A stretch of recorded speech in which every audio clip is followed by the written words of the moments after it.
What is up, guys? Johnny Chase here. Welcome back to the club, and it's time to talk Mario. That's right. Today I'm not going to be doing solely ROM hacks or fan-made games. I'm going to be combining them all into one video because it is the 40th anniversary of the original Super Mario Brothers being released in North America. Now, Nintendo has their own celebrations that they're going to be doing. Like, they've already released Super Mario Galaxy 1 and 2 on the Switch. There's going to be a Nintendo Switch 2 edition of Mario Wonder. There's going to be a new Yoshi game coming out, and so much more. And also there's the trailer and teaser for Super Mario Galaxy movie coming from DreamWorks Illumination in April. Looking forward to that. But I want to take a moment to look over some of the cool fan projects that have been coming out in conjunction with Mario's 40th anniversary, and a few other projects that I may have not talked about in previous videos. Now, I've covered a lot of Mario ROM hacks and fan projects before, so go check out my playlist and other videos. If there's a game that I have not covered here, I probably covered it there. Now, purpose for this, again, these are fan-made ROM hacks and fan-made games. So before, when I divvied ROM hacks, it was just, something that you could play on emulators or real hardware, and fan games for executables you could just play on PC. But we're throwing that all out the window for this video. I just want to talk about 5 awesome fan projects that I think you guys should check out that are based around Mario. And as always, if you like videos like this, give it a like, subscribe to the channel, hit that bell notification so you'll be updated on new videos. So the first thing we're going to look at is a ROM hack for the original Super Mario Brothers, and this is probably one of the craziest ROM hacks I have seen for Mario Brothers in a very long time. This is Smooth Mario Brothers. Now, I saw a documentary video about this not too long ago on YouTube about how a hacker went in and was like, what if we just took the entirety of Super Mario Brothers 1 and made it one level? Basically, the entire world 1-1 is the entirety of Mario Brothers. I highly recommend checking out the video, link in the description below if you want to check it out for yourself. He goes into great detail to show you all the programming he had to do to make this work. So essentially, this is Mario Brothers, but it's only world 1-1, but it's the entirety of the game. So there are no warps, there are no flagpoles, there are no Bowser encounters until the very end, but everything is on one go. There are no checkpoints in this, so you can make it all the way to world 2-2-2-3, get hit by an errant Goomba, and get sent back all the way to the beginning of the game. This is the pure test for speedrunners, Mario Brother experts.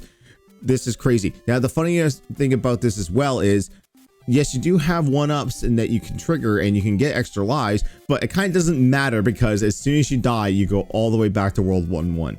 Power-ups do not work either, so mushrooms do nothing but give you points. You can use Starman. I mean, it's the kind of point, it's just for points and just to kind of, mow through enemies. It's pretty crazy, like one hit and you're gone.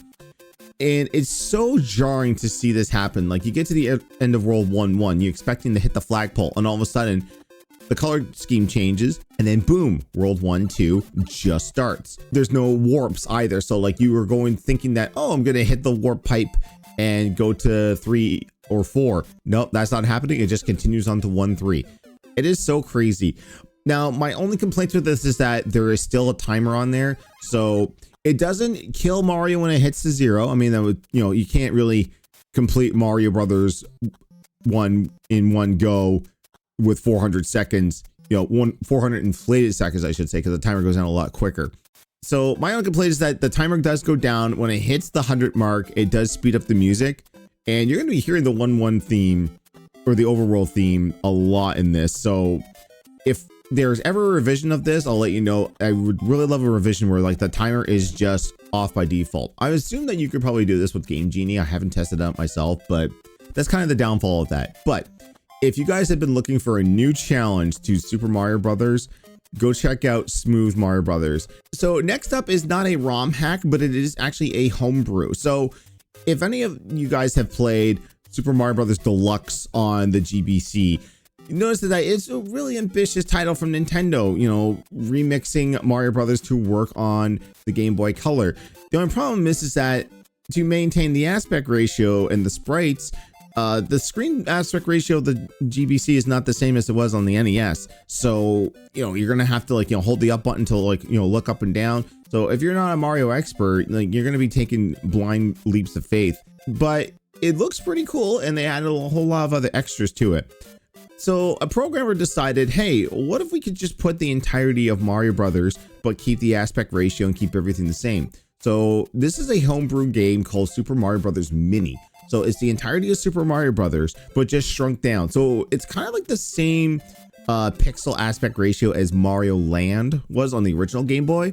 So it just condenses Super Mario Brothers all down into one screen, scrolls very nicely. There are some concessions though. So when I got to World 8-1, it actually cut off, and it had to like, you couldn't fit the entirety of 8-1 into one level. You had to actually like, use a warp pipe to cut the level in half, which is kind of weird because it's right before a Starman. Now they also had to change some of the point values. So there are some points in World 8 where I was just like mowing through and getting 1-ups that you normally wouldn't do, because 8-1's supposed to be the final levels. You're not supposed to get this many free lives through this. So by the time I hit Bowser, I was already around 27 lives or so. Now the controls are a little wonky. It's not really one-to-one, but they work for the most part, and it actually really is enjoyable. The cool thing about this ROM hack though is that he has added more worlds to this. So there are brand new levels designed around Mario Land, Donkey Kong, and even Yoshi is in this. And when you get Yoshi, the game gets pretty broken. So Yoshi has a double jump. He can kill enemies with his tongue, and it's really fun. And I haven't gone through the whole thing yet, but man, like the amount of detail they put into this and the extra levels, I really would love to see them do like an entire new Mario game with these types of mechanics for the Game Boy Color. So again, this is a homebrew. This is not a ROM hack, because this was developed with the program GB Studios on the Game Boy Color, with everything kind of fixed to the screen. Go check out Super Mario Brothers Mini. Now, next up is just not one game in particular. It's a collection of demos and concepts. So this is the Super Mario Brothers 40th anniversary project. So there are several games that people have demos for that they're working on, that just kind of give you proof of concept of stuff that they could be, actual games. So one of the key ones that's in here is Super Mario Brothers Wonderland. So this is basically a concept of like, hey, what if we took Super Mario Brothers Wonder and put it on the NES? So there was a demo that was already out a couple of years ago when the game first got released, that showed like, not only can we make Wonder on the NES, but we can have all the power-ups and the abilities too. So there's some footage out there of, playing as Mario and getting the elephant power up with the water mechanics, and that actually was pretty cool. So this one has an updated demo later on in their supposed game where it's in the World 4.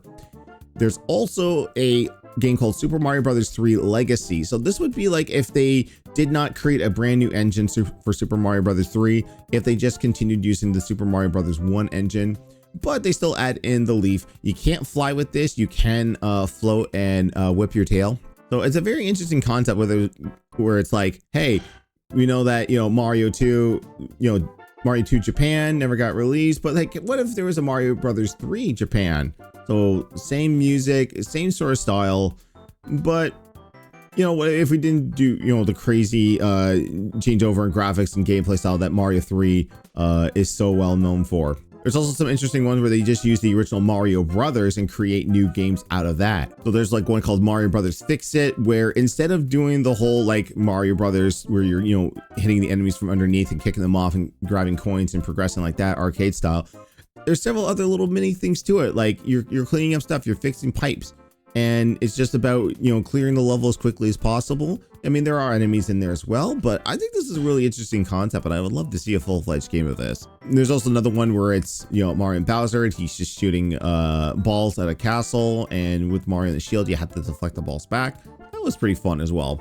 Again, these are not full-fledged games. They are running on a weird executable where it does not support controller, but that's okay. In this package, they include Joy to Key, so you can run the software, bind your keys to your button prompts, and it works for the most part. I will say though that, for us that like to use the B and A buttons to hold, run, and jump there, doesn't always register on that. But hopefully if these games become full-fledged fan games, that they can add in controller support with a more stable engine. But yeah, if you want to look at some cool proof of concept demos for Mario games, go check out the Super Mario Brothers 40th anniversary fan project. So next up is another ROM hack. It's Mario themed, but it's not Mario Brothers, and it's not on a Nintendo console. This is a Genesis Sonic 2 ROM hack. This is Yoshi in Sonic the Hedgehog 2. This is interesting, is where they just put Yoshi from Yoshi's Island with the same mechanics, and instead of a baby Mario, you've got a baby Yoshi. And you would think that he would have the same exact movements as Sonic. It's like, oh, it's just like a palette swap. It's just it's a sprite swap.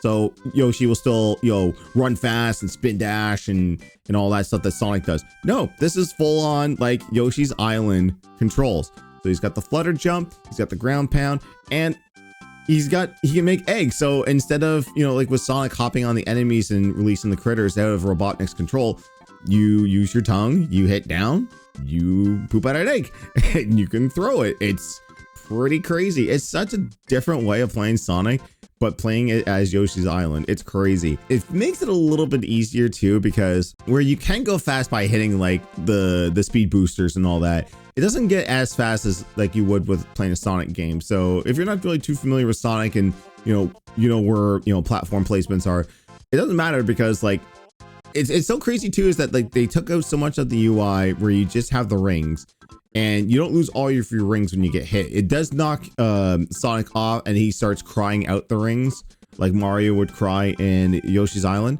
So you got to get Sonic back on the back.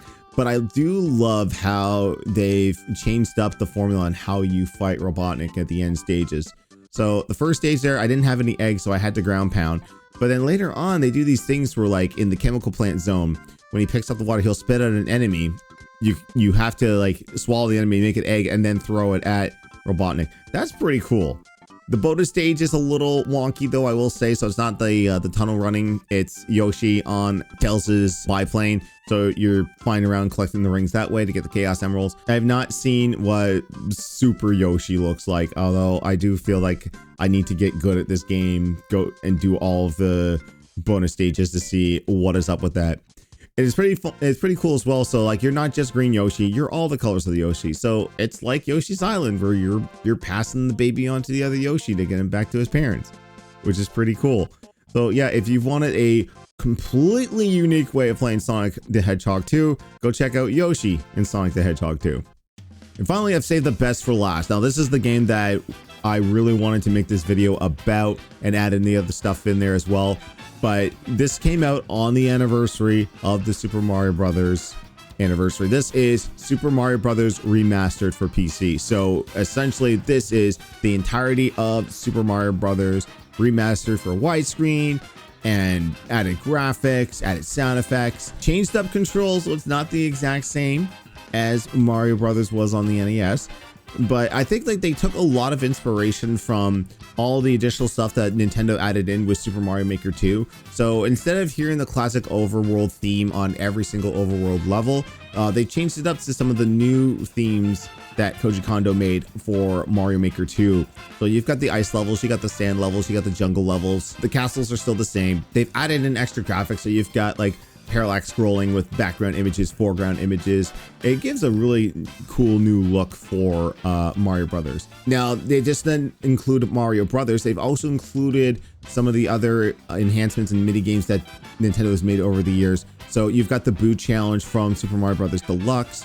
You've got the Scavenger Hunt Challenge from Mario Bros. Deluxe, where you're finding the red coins, getting the high score, and finding the Yoshi egg hidden in the levels as well. And they've also added in Mario Brothers Lost Levels as well, although I don't believe they have. Now, I played a little bit of it. I don't think they've changed up the physics to form with the Lost Levels, so that might be a bit of a different playthrough for people that are veterans of Mario 2 Japan. But they've also added in the special edition of Mario Brothers that was only released in Japan on the disc system. This is the All Night Nippon edition, where they just changed up a few of the sprites for this Japanese radio show back in the 80s that had a collaboration. So there's the logos are there, and but like there's like cheering, there like people cheer you on when you're getting enemies killed. It's really interesting. And also too, probably one of the biggest things too is that there is a Mario Maker in there. So like fans are creating levels, uploading them online. You can download them. You can create your own levels as well with the Maker. It's such a complete package. And the other thing too that makes this remaster great is the mod support. So you can go to this website, I believe it's called Game Banana, and there's just like a plethora of mods that are out for it now and also currently in development. So if you just want to change like the entire look to make it look like the Super Mario Brothers All-Stars, you can do that. You can make it to look like Super Mario Brothers 3, complete with sound effects and music. You can even add new characters into it. So I have footage of myself from a live stream I did playing as Kirby from Kirby's Adventure, Sonic the Hedgehog, someone modded in Hatsune Miku, someone modded in Peppino Spaghetti from Pizza Tower, and his movements are all in there. And it's pretty challenging, like if you're not used to Pizza Tower with his running animation speed. So that's the cool thing, is that they're just not like overlay sprites that like Nintendo did for Mario Maker 1 on the Wii U, where it's just like, oh yeah, you've got the Kirby sprite, but you're still, you know, still Mario physics. But no, they changed it up where it's like, it's Kirby physics, it's Pepperino's physics, and it's pretty crazy. So this is probably one of the most ambitious and like solidly made remasters I've seen in a very long time. The customization on this, just with even without the mod, is tremendous. So if you've been looking for a new way of playing Mario Brothers with better visuals, different ways of modding the game, Mario Maker aesthetics and levels, my god, like this is the complete package. So go check out Super Mario Brothers Remastered. So there you go, guys. Those are 5 fan projects for Super Mario Brothers that I think you guys should check out to celebrate the 40th anniversary of the Super Mario Brothers. What did you guys think? Let me know in the comments down below. What's your favorite Mario game? And how excited are you for any of the Nintendo products that are coming out to celebrate Mario's 40th anniversary? Whether it's the movies, new games, remasters of old games, let me know in the comments below. So until next time, my name's Johnny Chase, and I got more games to play. I'll see you in the next one. Take care.